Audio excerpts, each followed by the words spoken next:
I want to bring in CNN senior justice correspondent Evan Perez and CNN legal analyst Carrie Cordero as this hearing is underway with the Judiciary Committee in the House and the Attorney General Pam Bondi.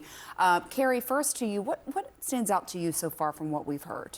Well, I think it probably won't surprise you that I view this hearing so far as primarily a missed opportunity for the committee to conduct really serious oversight of the changes that have been taking place at the department in the last year, including significantly just the hollowing out of certain departments, divisions within the department, probably most significantly the Civil Rights Division, which has come up a little bit in the hearing in the context of the questions about the shooting of American citizens by ICE in Minneapolis, which the department has not done a serious job so far that we can see of investigating. So I think that the lack of focus on the civil rights enforcement from the perspective of holding law enforcement accountable for these shootings of U.S. citizens, I think has been the biggest missed opportunity in the hearing so far. I think that, as expected, much of the hearing has focused on the Epstein files. There was what I think was the most serious moment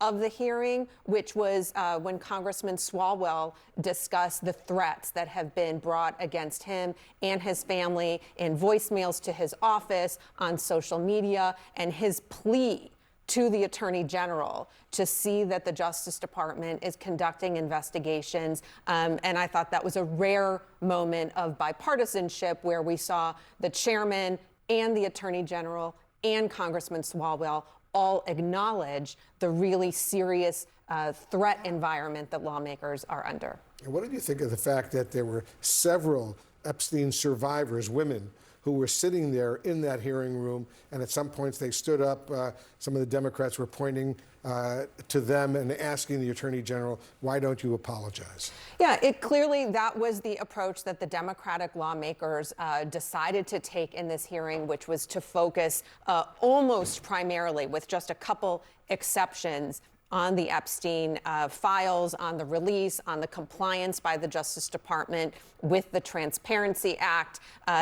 It was a moment of theater in some ways, with a member of Congress asking the Attorney General to turn and face the victims, and the Attorney General not wanting to have that visual and not wanting to participate that. So I think that was sort of the most fireworks event of the hearing. But in all, that clearly was a focus of the Democratic lawmakers. From my perspective, you know me, I'm sort of a policy nerd. I would like to see more focus on the serious oversight issues not related to Epstein that the department needs to be working on. I can confirm, a policy nerd indeed. All right, Evan, what jumped out at you? Well, one of the things that, as Carrie was pointing out, the missed opportunities. You know, they could have asked her, and they still have a chance to ask her, whether the Justice Department plans to allow state authorities to join these investigations into, especially the Alex Priddy killing and the Renee Good killing by ICE agents. Both of those are in her purview, and she could say.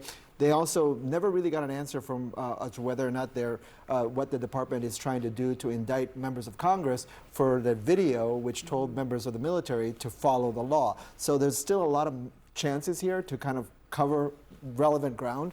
It's not clear that she actually wants that, though, because it's clear she came ready with her one-line zingers to attack members of Congress. And sometimes it appeared she was talking to an audience at one. Right, it's really an audience at one. This is a performance for President Trump, given the fact that she is, a little bit on the ropes. The president is very frustrated with her that the department has not moved more quickly to go after his enemies. I thought it was interesting that at one point she started talking about how good the Dow Jones Industrial Average is. And the greatest president in history. And she went on and on and on on that. All right, thank you very much.